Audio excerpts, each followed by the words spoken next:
इच्छा हो जाइथिला जब मु ओडिशा कांग्रेस तैयारी करने मो दायित्व नहीं बोली मोर बहुत दिन इच्छा थिला मते पार्टी विश्वास कला मोर नेता श्रीयुक्त राहुल गांधी जी एवं श्रीमती सोनिया गांधी जी विश्वास एवं श्रीयुक्त खड़गे जी मो प्रति विश्वास पाई आज ये निष्पत्ति तेणु मु से कृतज्ञता जनाऊँगी और समस्त कांग्रेस जन को मोर अतीत में जो काम कर स्नेह सदा पाई आसकर सहयोग आशीर्वाद मुझे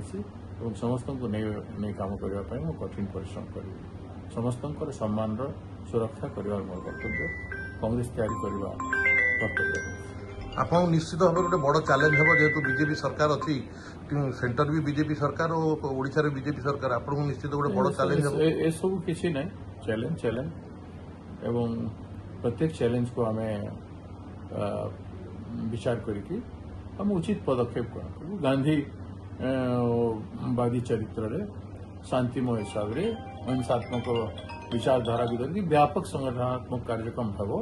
प्रत्येक नेरेटिव को लेकिन इश्यू को लेकिन एवं आसंता दिन में कांग्रेस तैयारी करेगी।